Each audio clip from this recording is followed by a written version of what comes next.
ఇలాంటి అవకాశం కోసమే ఎన్నాళ్ళ నుంచో ఎదురు చూస్తున్నాను. ఇన్నాళ్లకు సాధ్యపడింది. నాన్న ఊరెళ్ళినా అమ్మ కనిపెట్టే ఉంది. మీ అమ్మ అప్పుడే పెట్టిన కోడిగుడ్డు లాంటి అమాయకురాలు. ఆవిడ కళ్ళు కప్పడం చాలా సులభం. అయినా దేవుడి గుడికి వెళ్ళిందిగా, ఇప్పుడప్పుడే రాదు. తొందరపడరాదు. రాదు, ఇలాంటి అవకాశం మళ్ళీ రాదు. 10 నిమిషాలు నా మాట వినరాదు. అబ్బా, ఎంత అందంగా నవ్వుతావు సరు. అందుకే అన్నారేమో, అందంగా నవ్వగలిగే ఆడపిల్లకు అలంకారాలు అక్కర్లేదని. మీ అమ్మే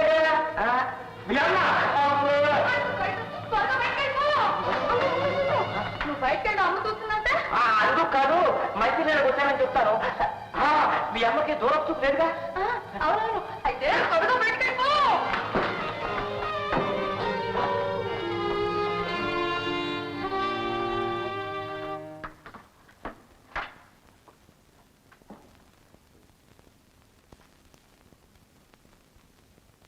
రామ్చంద్, ఇలా రా.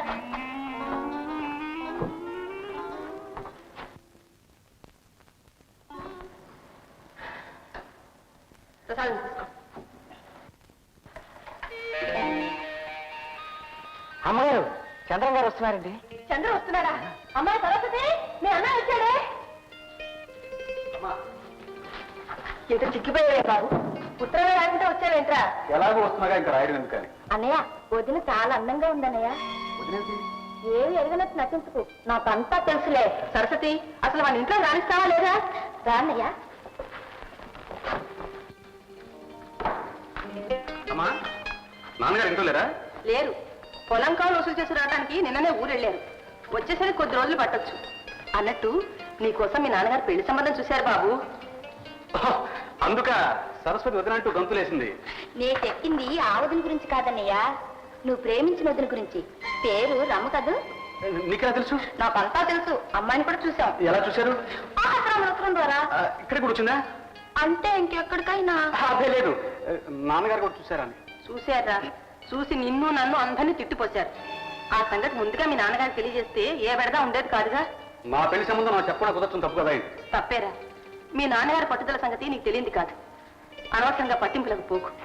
చూడు బాబు, విరిగిపోవటం కంటే వంగటం మంచిది. ఆలోచించు.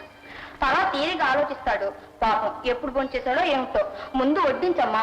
అయ్యో నా మతి మండ, ఆ సంగతి మర్చిపోయి చూసావా బాబు? తొందరగా ఎలా భోజనం పెడతాను రామయ్య. జాజి పక్క మీద సంకురాత్రి, మొగుడు పెళ్ళాలుగా మొదటి రాత్రి, పెదవులు అడిగిన రుచి రాత్రి, కౌగిలి అడిగిన కసి రాత్రి, కవ్విస్తున్నది చలి రాత్రి, కవ్విస్తున్నది చలి రాత్రి. సన్నజాజి పక్క మీద సంకురాత్రి.